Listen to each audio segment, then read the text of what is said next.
Work shown. This call is now being recorded.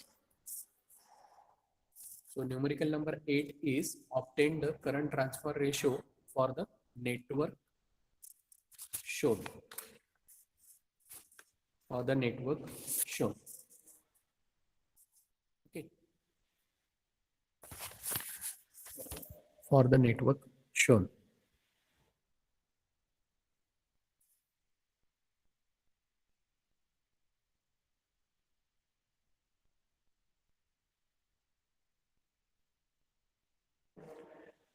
Okay. Now the network which is given in this particular numerical is very simple. The only thing is like the similar network, similar circuit. यहाँ पर आपको दिया है current source whose value which is mentioned is I1. Then a resistance. Okay, now here the value is not given, whereas they have given the parameter element.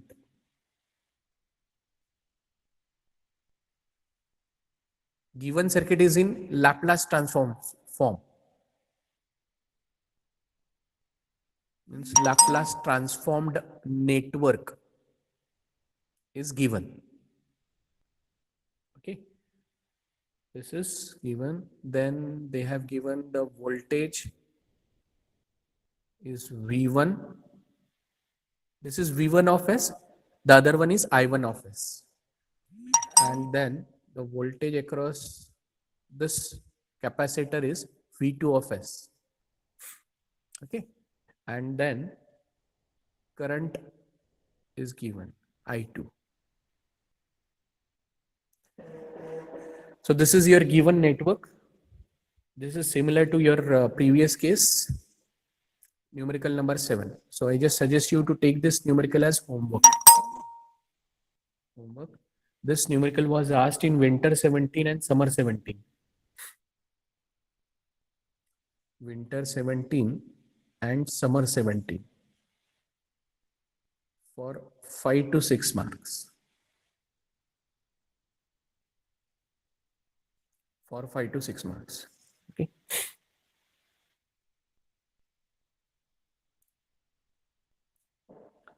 So these all are your one port or two port networks which we have completed. I think these 8 numericals are more than sufficient. It covers your practice numericals as well as it covers your practice numericals. Okay. And the numericals from university examination. Numericals from your university examination.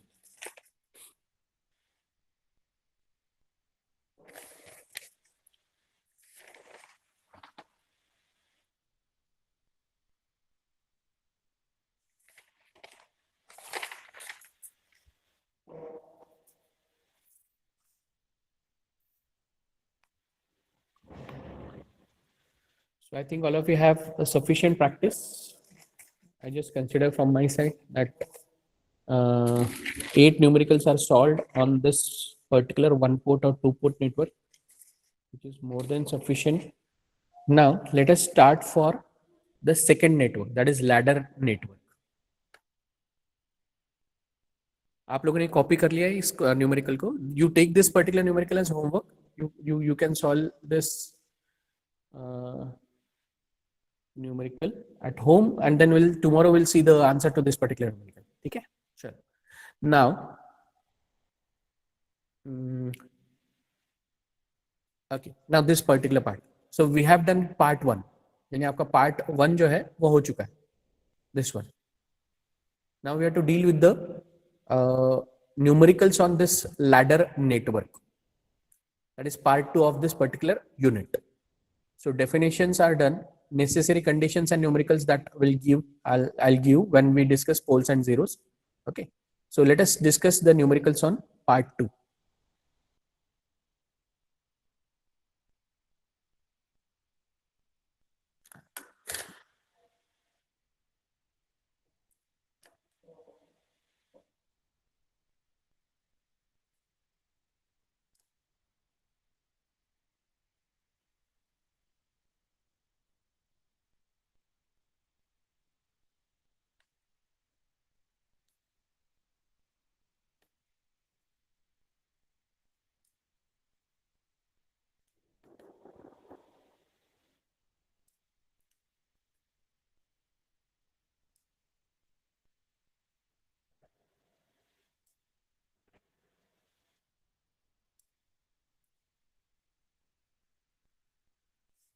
Okay, so part 2,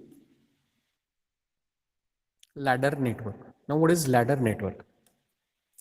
So I just draw the general form of ladder network. Ladder, जैसे आप लोगों ने नाम already सुना हुआ है, ladder. Ladder means the steps which are used to uh, to reach to a particular height, right? So the steps are given in this particular network, and therefore the network is referred as the ladder network. Let us see the general form of ladder network. General form of ladder network. This is what the heading which you have to give. All of you please write down general form of ladder network. See, numericals are same, like very simple. The only thing is when you find the addition of the loops, like इसके पहले हम लोगों ने देखा one port network. One port यानी एक loop है. Two port network, it means you have a to loops. Okay, so again we have a two port network. The only thing is the number of loops are increased. So let us check this. This is that general form. Starting from one terminal, let us say this is one. Okay, there is a impedance connected. Okay, generally in transmission line you will find this particular application of ladder network in transmission line.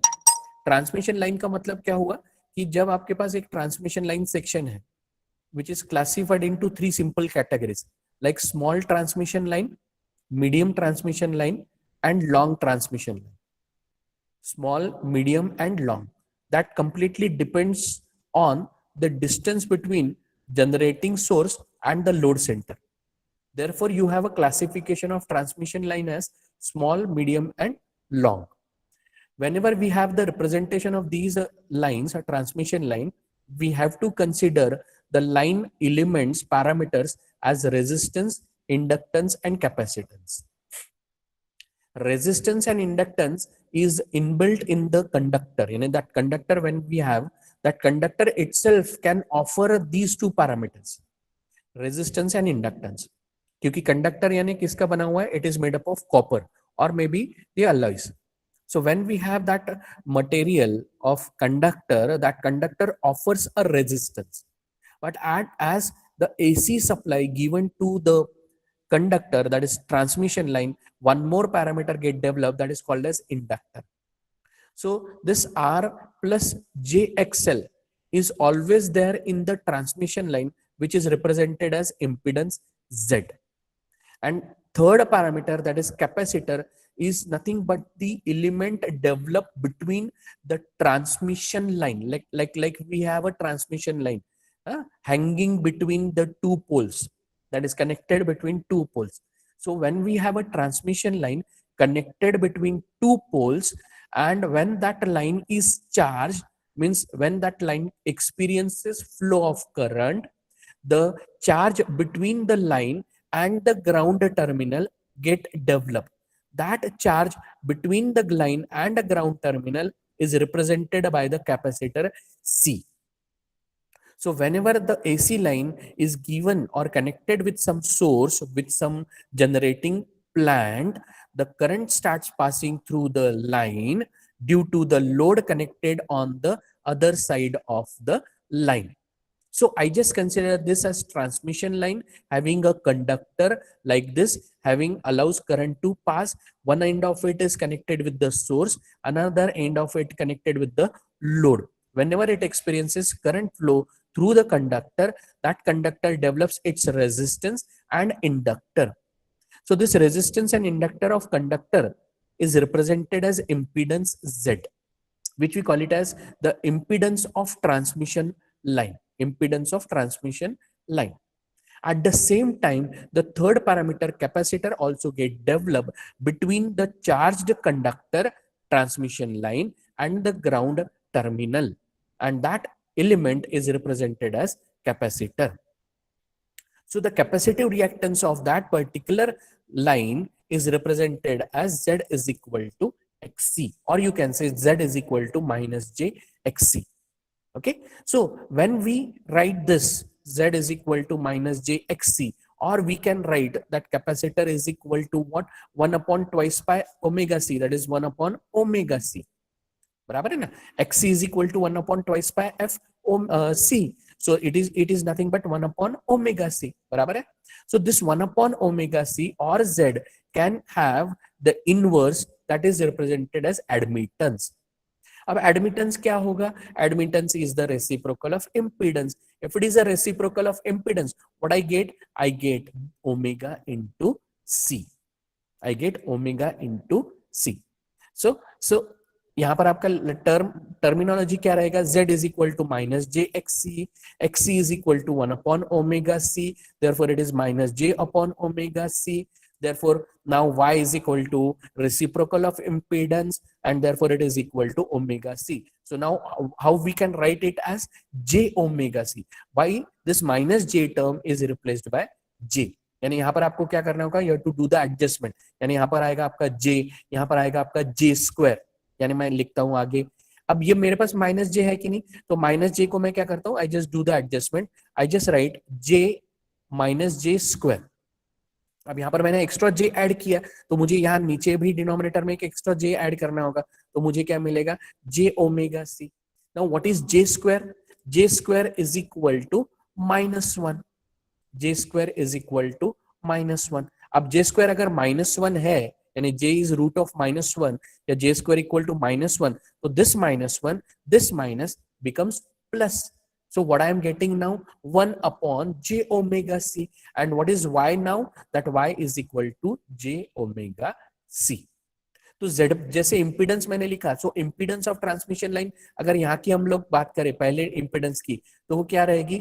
R1 plus J XL1. R1 plus J XL1. अब मुझे admittance यानी मुझे इसका shunt line show करना है. ये तो series line हुई इंपीडेंस. अब मुझे शंट लाइन शो करना है, तो शंट लाइन क्या होगी? Y1, या फिर आप इसको कह सकते हो Z2, sorry Y2. And what is Y2? It is reciprocal of Z2. अब फिर से आप आगे बढ़ते जाओगे, तो यहाँ पर और एक इंपीडेंस आएगा. That impedance is what? Z3. यहाँ पर एक पैरेलल शंटेड लाइन आपकी रहेगी, जिसको हम कह सकते हैं admittance. See you can represent that as admittance और Z impedance. There is no problem, huh? Then you have this as admittance again. So Z1, Z3 are the series components. Y2, Y4, Y6. आप आगे आगे बढ़ते जाओगे कि नहीं? So that becomes what? The ladder network. Ultimately you have ultimately what will you have? What you will have? You will have the two port network. यानी आपके पास क्या रहेगा? Two port network. Two port network यानी again you will have input port and output port. So 1 dash and 2 dash.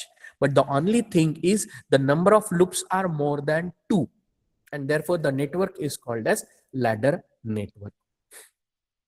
तो ये हुआ आपका topic, that is introduction to general form of ladder network. मैं फिर से इसको एक्सप्लेन करता हूँ. Now general to explain this general form of ladder network, what I am considering the example of transmission line. Transmission line is classified into 3 categories: small, medium, and long, that completely depends on the distance between source and load.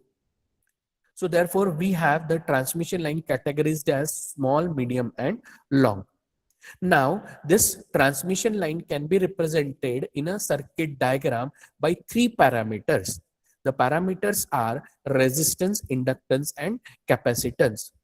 How we get these 3 parameters? The parameters can be taken from the line, and that represents the line parameters as whenever a transmission line, which is shown here as a conductor, connected with the source and hence the another end with the load, it allows current to pass. When current starts passing through this particular conductor, that conductor experiences a resistance and inductor, because that current not only develops the resistance of the conductor but also a magnetic field surrounding this conductor. यानी यहाँ पर एक magnetic field भी develop होगी, and that magnetic field which surrounds that conductor is called as corona. CORONA. That corona जो pandemic situation अभी का है वो नहीं. That corona is the effect which is experienced by the line conductor. Okay, so you will see that particular part in EPS 1. So right now, the parameters which are developed on the transmission line is resistance, and due to the magnetic effect on the ground, on the surrounding conductor is inductance. Therefore, the resistance and inductance, those two parameters are represented with impedance of transmission line. That is Z is equal to R plus J XL. The third parameter, capacitor, get developed between the live conductor and the ground terminal. Because when this particular line is charged, when it is charged, it means it avails some polarity. With respect to that, the reference gets the another polarity. यानी एक अगर positive है, the reference gets negative. एक अगर phase है, तो reference gets negative. So the potential between these two, live conductor and the ground terminal, can be represented by the capacitor, because capacitor is nothing but the capacitance effect between the line and the ground terminal. So therefore, that capacitor between these two is shunted, means how it is connected. It is shown in shunt connection. So it means it is shown in this pattern. Shown in this pattern. So ये है आपका shunt connection. अब series connection क्या show कर रहा है? It is showing the connection of resistance and inductor. So that resistance inductor series connection is represented as, say, first impedance, and the capacitor is represented with its capacitive reactance. अब वो capacitive reactance Z के form में कैसे रहेगा? Z is equal to minus j xc. अब minus j xc, xc क्या है? 1 upon omega c. So minus j upon omega c. Now what I do, I just do the adjustment of j in numerator and in denominator. So in numerator, I'm getting minus j square. Now j square is minus 1. Therefore that minus j square becomes 1 upon j omega c.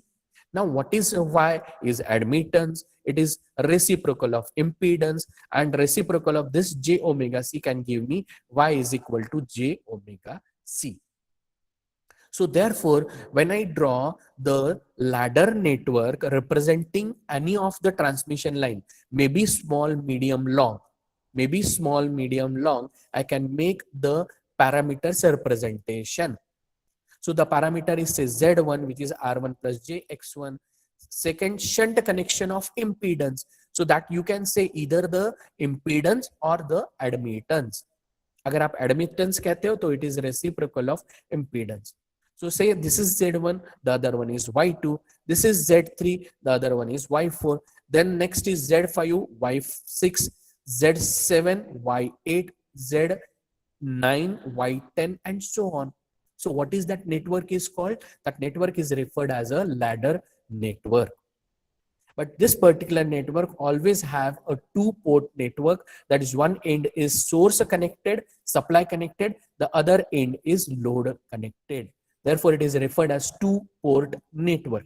1 dash is input port and 2 dash is the output port. Is it clear with this point? Any question?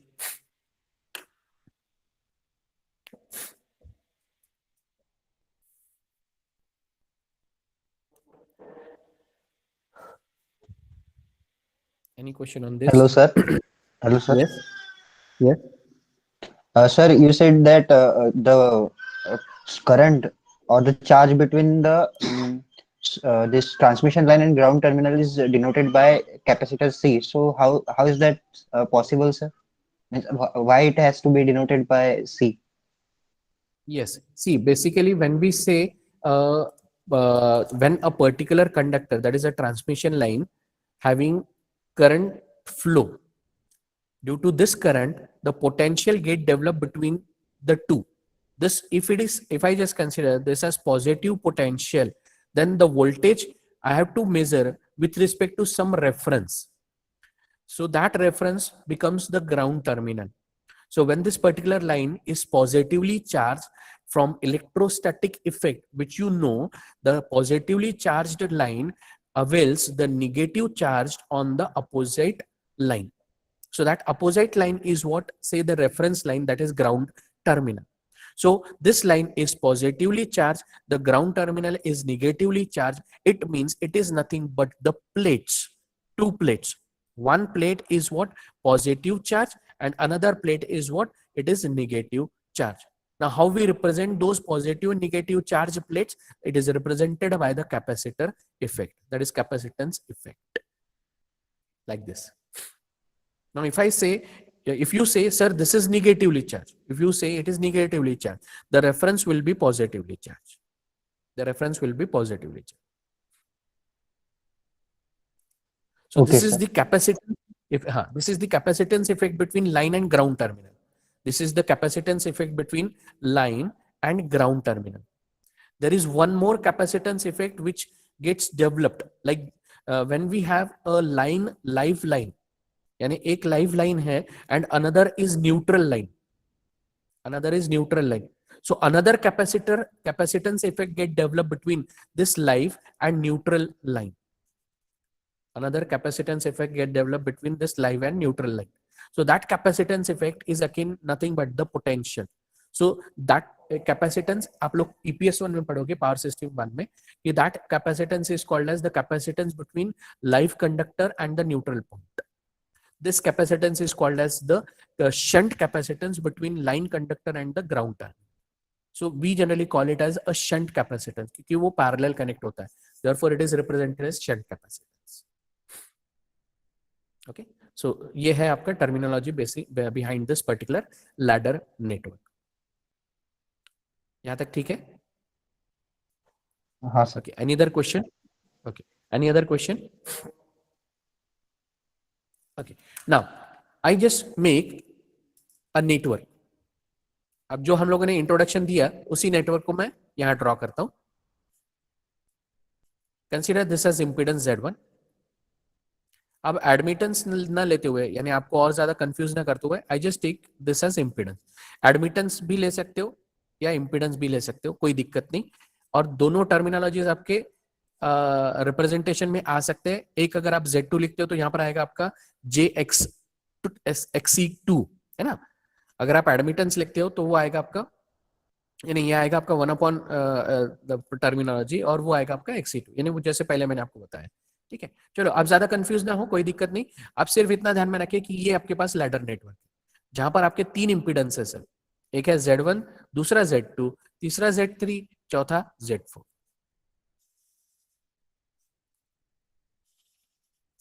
Okay, और ये है आपका 2 port network. अब ये ladder network क्यों कहलाया जाएगा? Ladder network इसीलिए कहलाया जाएगा क्योंकि यहां पर आपके 3 लूप्स है, loop 1, loop 2 and loop 3. So as 3 loops are present in this particular network, therefore the network is referred as ladder network. Therefore the network is referred as ladder network. अब ये ध्यान में रखें कि न्यूमेरिकल सॉल्व करने के लिए जो स्टेप्स मैंने आप लोगों को 1 पोर्ट नेटवर्क या 2 पोर्ट नेटवर्क में बताए, वही स्टेप्स हम लोग यहां पर भी लेंगे. मैंने आपको कहा था कि आपको अप्लाई करते वक्त क्या अप्लाई करना है. आपको अप्लाई करते वक्त यहां पर अप्लाई करना है. यहां पर मैं लिख के रखता हूं. आप सबसे पहले KVL अप्लाई करोगे, फिर आप KCL अप्लाई करोगे, फिर आप KVL अप्लाई करोगे. जस्ट इन केस यहां पर आपका 3 लूप्स है तो आप पहले KVL अप्लाई करोगे, फिर KCL अप्लाई करोगे, फिर KVL अप्लाई करोगे. ओके, अब सिर्फ समझाने के लिए मैं आपको बता रहा हूं. अगर आपके पास 3 लूप की जगह 4 लूप्स है तो आप क्या करोगे? आप KVL अप्लाई करोगे, आप KCL अप्लाई करोगे, आप KVL अप्लाई करोगे, आप KCL अप्लाई करोगे. आपके पास 3 लूप्स थे इसलिए आपने ये अप्लाई किया. अब आपके पास 4 लूप्स है. 4 लूप्स का नेटवर्क आपको नहीं दिया जाएगा, ध्यान में रखिए, डरने वाली कोई बात नहीं. बट स्टिल मैं आपको बता रहा हूं, अगर 4 लूप्स है तो आप KVL KCL KVL KCL apply करोगे. आप कहोगे सर अगर 5 लूप्स है तो क्या होगा? Same, KVL KCL KVL KCL and KVL. ये हो जाएगा आपका 5 स्टेप्स अगर 5 लूप्स है तो. ठीक है, तो 3 लूप्स है तो 3 बार आप ये KVL KCL KVL लगाओगे. 4 है तो ये 4 बार आपका अप्लाई होगा. 5 है तो 5 बार आपका किरचॉफ्स लॉ अप्लाई होगा. अब किरचॉफ्स लॉ लगाते वक्त आपको जो नेटवर्क दिया जाता है वो कैसे होता है?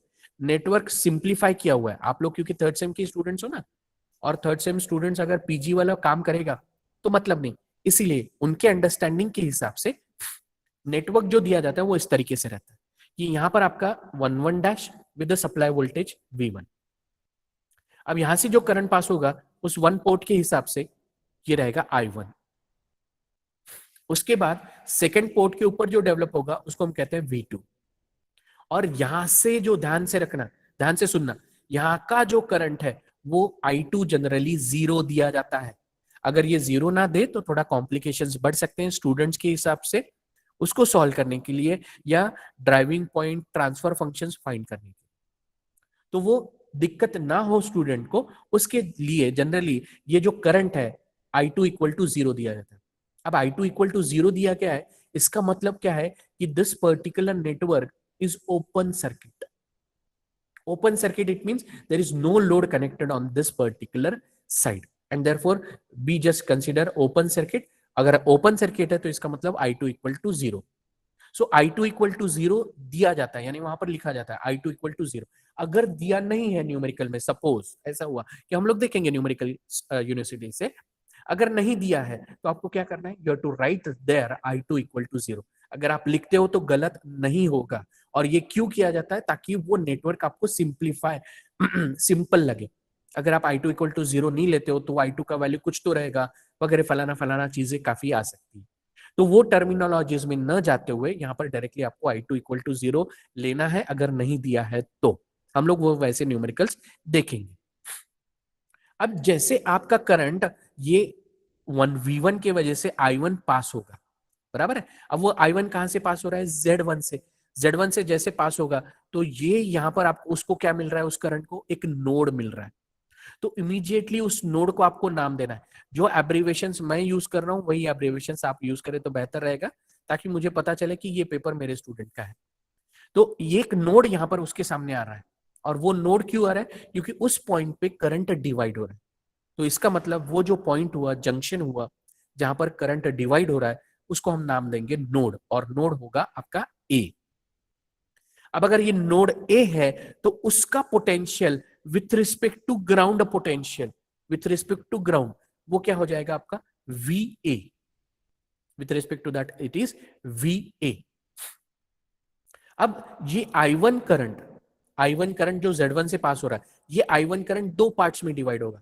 एक पार्ट पास होगा Z2 से, दूसरा पार्ट पास होगा Z3 से।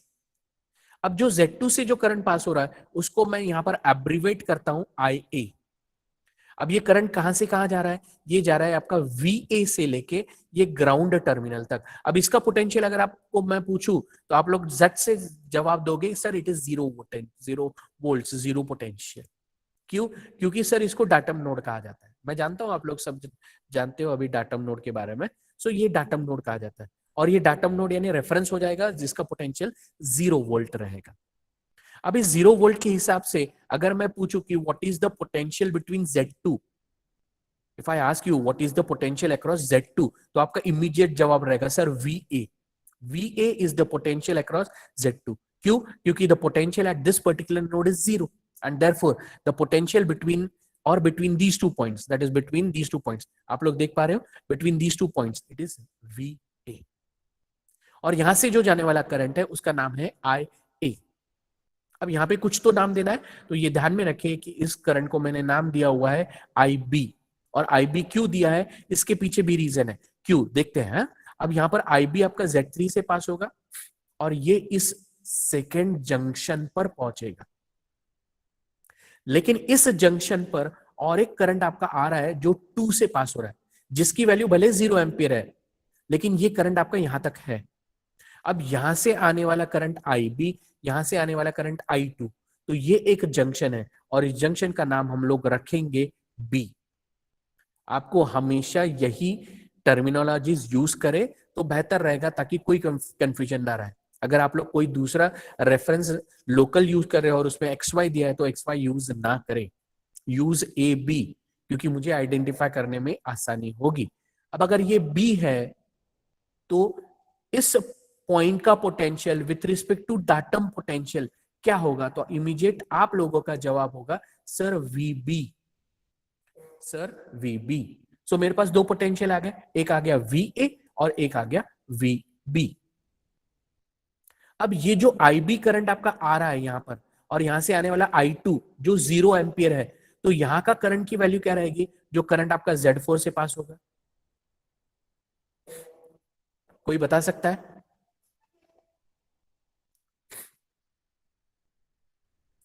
जो Z4 से करंट पास होगा उसका वैल्यू क्या सर रहेगा? आप लोग चैट बॉक्स टाइप ना करें प्लीज, यहाँ पर मुझे अनम्यूट करके बताएं आंसर।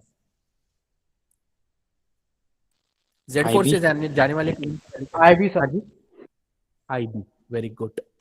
IB क्यों रहेगा? क्योंकि यहाँ से आने वाला करंट 0 एम्पियर है, यहाँ से आने वाला करंट IB है, तो IB प्लस 0 वो पूरा करंट कहां से पास होगा? Z4 से। यहां तक पॉइंट क्लियर सब लोगों को? अच्छा, कोई सवाल यहां तक? ओके, अब मेरा दूसरा सवाल, अब अगर यहां पर कोई भी एलिमेंट कनेक्टेड नहीं है, ध्यान से देखना, यहां पर कोई भी एलिमेंट कनेक्टेड नहीं है, हम लोगों ने यहां पर Z5 नहीं शो किया हुआ है, उसकी जरूरत नहीं, क्योंकि आपका हमें सिर्फ 3 लूप वाला एक लैडर नेटवर्क हम लोग को कंसिडर करें। अब यहां पर अगर I2 आपका 0 है, यहां पर कोई भी नेटवर्क या कोई भी एलिमेंट कनेक्टेड नहीं है, तो क्या ये मैं कह सकता हूं क्या कि VB is equal to V2? क्या ये मैं कह सकता हूं क्या VB is equal to V2? Yes. क्यों? क्योंकि यहां का जो भी पोटेंशियल रहेगा वो सेम पोटेंशियल आपका किन दो पॉइंट्स के बीच में आएगा? Between these 2 points. वो सेम पोटेंशियल आपका किसके बीच में आएगा? Between these 2 points. So node B और डाटम नोड के अक्रॉस जो हमने VB लिखा है, you can write it as VB is equal to V2। यहां तक पॉइंट क्लियर? ये साइड आपका right hand side, right most side आपका क्लियर हो चुका है। अब लेफ्ट मोस्ट साइड देखते हैं। क्या यहां पर मैं कह सकता हूं क्या the potential between 1 dash is same as the potential between node A and datum node? No, you cannot say, because the Z1 impedance is present. वहां पर आपका Z1 impedance present है। You cannot say the potential between 1 dash is same as the potential between node A and datum node. Similar way, you cannot say the potential between node A datum node is same as the potential between node B and datum node. You cannot say that VA and VB both are same. Why? Because again there is Z3 present. ये जो है ना Z3, कंबक्ट Z3 यहां पर present है ना, so therefore you cannot say that VA is equal to VB. But on rightmost side of the port, you can say that VB is equal to V2 or V2 is equal to VB. अब आपका सवाल रहेगा, sir अगर यहां पर हम लोग elements add करना शुरू कर दे तो? यस, अगर आप एलिमेंट ऐड करोगे तो ये जो कंडीशन आपने दी है, ये कंडीशन आपकी वैलिड नहीं रहेगी। ये तो उतना लॉजिक आप लोग डेवलप कर चुके हो अभी तक, क्योंकि नेटवर्क का आपका 5वां यूनिट चल रहा है। सो उस लॉजिक के हिसाब से जो लॉजिक आपने डेवलप किया हुआ है कि पैरेलल सर्किट में वोल्टेज सेम होता है, तो यही हमने किया हुआ है। ठीक है, चलो अब यहां तक हो गया आपका। ये एक network as a general form हम लोग कंसीडर कर रहे हैं। तो अब आप क्या करोगे? अब जैसे पहला स्टेप आपका क्या रहेगा? स्टेप 1, मुझे IA का वैल्यू फाइंड करना है। IA मेरा कहां से कहां तक पास हो रहा है? IA पास हो रहा है नोड A से डाटम नोड के तरफ। क्या मुझे कोई IA का इक्वेशन बता सकता है? अच्छा, कौन सा लॉ यहां पर हम लोग अप्लाई कर सकते हैं IA का इक्वेशन फाइंड करने के लिए? चलो मैं आपको हिंट देता हूं, आप लोग यहां पर ओम्स लॉ यूज कर सकते हो। आप लोग यहां पर ओम्स लॉ यूज कर सकते हो। तो क्या मुझे आप लोग IA का इक्वेशन बता सकते हो? फ्रेंड्स, जितना जल्दी आप लोग बताओगे उतना टाइम मैं आपको लिखने के लिए दे सकता हूं। ये 2 स्लाइड्स ही आज मैं पढ़ाने वाला हूं, बाकी इसके एग्जांपल्स हम लोग कल के क्लास में लेंगे। बताइए जल्दी। ओम्स लॉ आप लोग इस पर्टिकुलर VA ब्रांड, हाँ, VA upon Z2 VA upon Z2, Z2 perfect, VA upon Z2। Okay, अब जैसे आपने IA फाइंड किया, उसी तरीके से क्या आप लोग IB फाइंड कर सकते हो? IB आपका Z4 से पास हो रहा है, तो क्या आप लोग ओम्स लॉ से IB फाइंड कर सकते हो? ये रहेगा आपका स्टेप 2। बताइए। VB upon Z4। Very good, VB upon Z4। लेकिन आपकी ये जो कंडीशन है VB इक्वल टू V2, उसके हिसाब से फिर आपका IB का इक्वेशन क्या बनेगा? V2 upon Z4 V2 upon Z। That's all. अब आपका नेक्स्ट स्टेप रहेगा, आपको मैंने ऑलरेडी कहा है कि आप सबसे पहले केवीएल अप्लाई करोगे, फिर केसीएल अप्लाई करोगे, फिर केवीएल अप्लाई करोगे। तो आपका नेक्स्ट नेक्स्ट स्टेप में आप क्या करोगे, मैं आपको नेक्स्ट इसमें दिखा देता हूं। One second.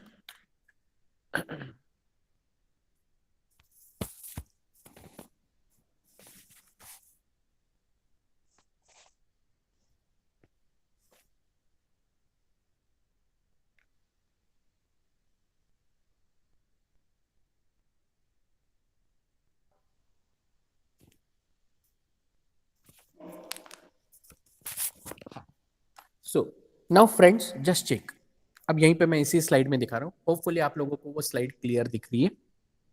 अब आपका नेक्स्ट स्टेप क्या रहेगा, आपको क्या अप्लाई करना है, केवीएल। अब आपको केवीएल कौन से लूप में अप्लाई करना है ये मैं आपको बता देता हूँ। केवीएल आपको अप्लाई करना है लूप 2 में, यानी सेकेंड लूप में। केवीएल आपको अप्लाई करना है सेकेंड लूप में। क्यों? क्योंकि यहां पे तो ऑलरेडी आपका V2 इक्वल टू VB आपने लिख चुके हो, V2 इक्वल टू VB हो गया। इसका मतलब ये जो लूप है आपका लूप 2, इस लूप 2 में आपको केवीएल अप्लाई करना है। सो केवीएल इन लूप 2। अब केवीएल इन लूप 2 क्या रहेगा, इस नोड के अक्रॉस, इस ब्रांच के अक्रॉस पोटेंशियल है VA, इस नोड के बीच में या इस ब्रांच के अक्रॉस पोटेंशियल है VA। सो मैं लिखूंगा यहां पर VA बराबर इक्वल टू, यहां से जो करंट पास हो रहा है वो IB, और किससे पास हो रहा है, Z3 से। तो यहां का पोटेंशियल ड्रॉप होगा IB इंटू Z3। और इस लूप में आप आगे बढ़ोगे तो इस ब्रांच के अक्रॉस वाला पोटेंशियल आपके पास है जिसको हम कहते हैं VB। So VB, that's all. VA is equal to IB into Z3 plus V2, यानी VB। अब VB का वैल्यू क्या है, VB is nothing but the V2।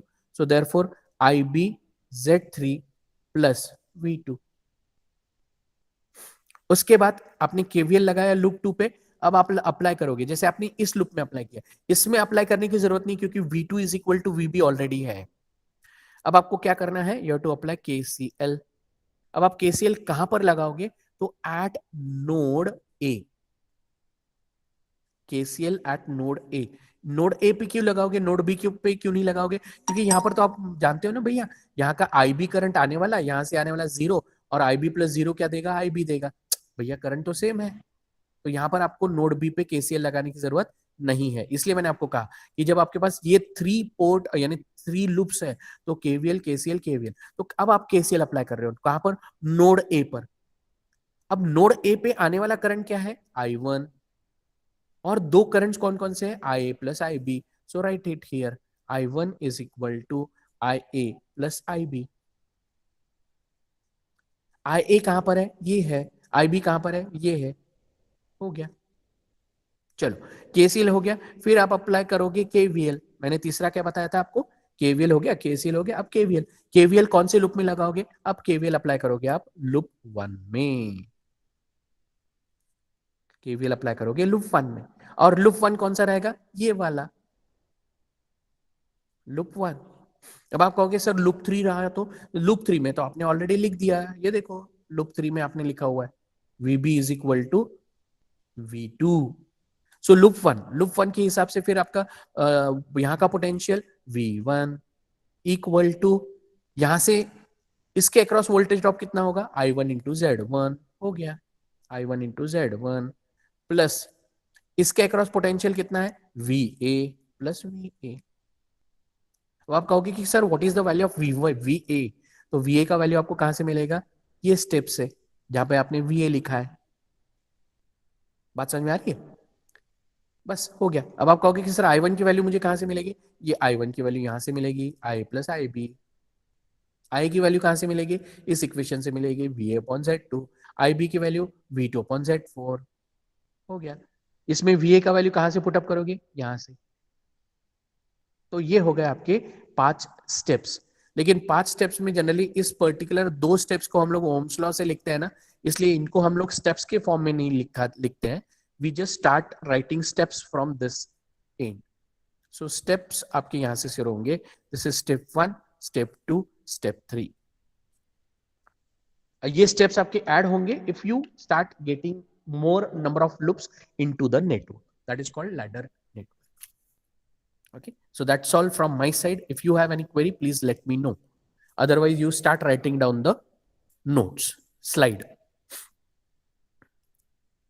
यहाँ पे आपका आज का लेक्चर खत्म हो गया, but just wait for the attendance. Sorry, you don't wait for attendance because you want to write this slide. No, मैं जानता हूँ आप लोग अटेंडेंस के लिए थोड़ी क्लास में आते हो. कितने स्टूडेंट्स हैं अभी? 33 स्टूडेंट्स अटेंडेंस के लिए थोड़ी बैठे हैं यहाँ पर. वो लोग तो यहाँ पर क्लास नेटवर्क समझना चाहते हैं. चलो, अच्छा, इसके पहले वाला स्लाइड किसी को लिखना है क्या कुछ? और otherwise this particular slide is more than sufficient. Okay, let me know.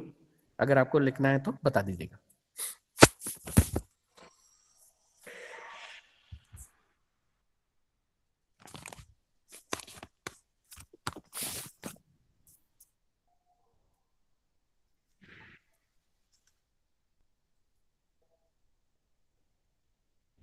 Sir, previous slide.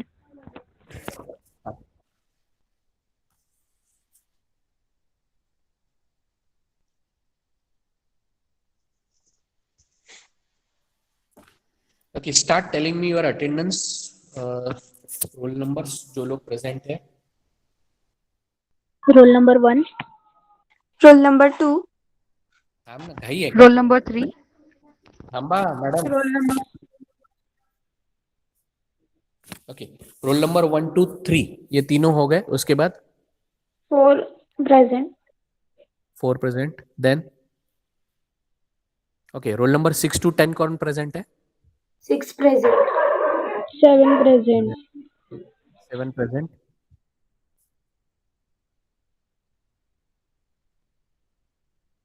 उसके बाद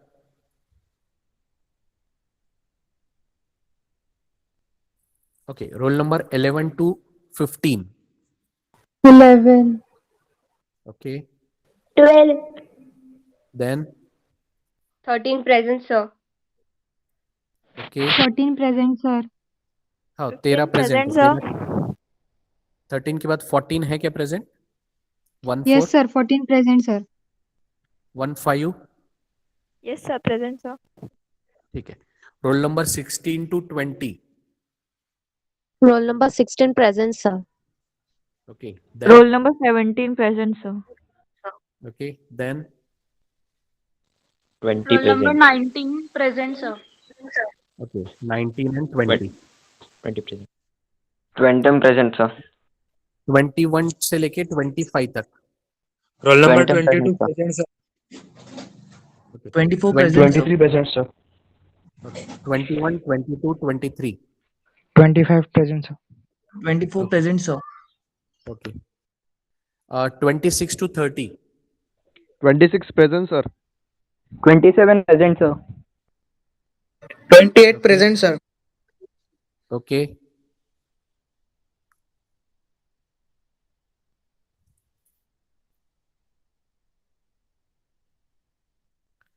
Okay. Roll number 31 to 35. 33 present, 32 sir. present. 34 present, sir. Okay. 33 present, sir. Okay. 36 to 40. 34, sir. 37 present, sir. 34 हो गया. 37 present है. Sir, 39 present. Okay. 40 present, sir. Okay. Then roll number 41 to 45. 42 present, sir. 43 present, sir. 44 present, sir. 45 present, sir. Okay. Roll number 46 to 50. 46 present, sir. Okay. 50 present, sir. 50 present है. Yes, sir. ठीक है.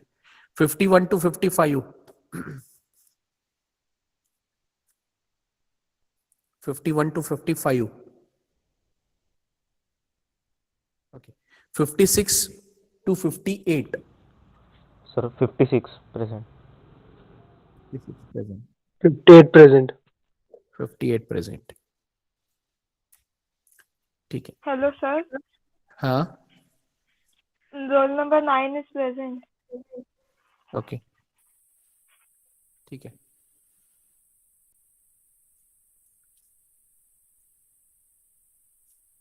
Okay, now you just complete your this writing work. आपको मैंने एक homework दिया हुआ है numerical, तो आप लोग वो होमवर्क करोगे. कल के क्लास में हम लोग लैडर नेटवर्क से रिलेटेड न्यूमेरिकल्स देखेंगे. ठीक है. सो जिनका हो चुका है they can start living, but you have to write down this slide. Don't forget to write this particular slide in your copy. Hello, sir. हाँ बोलिए. Hello, sir. Have you marked 45 present? Yes, I have marked 45 present. Okay, sir.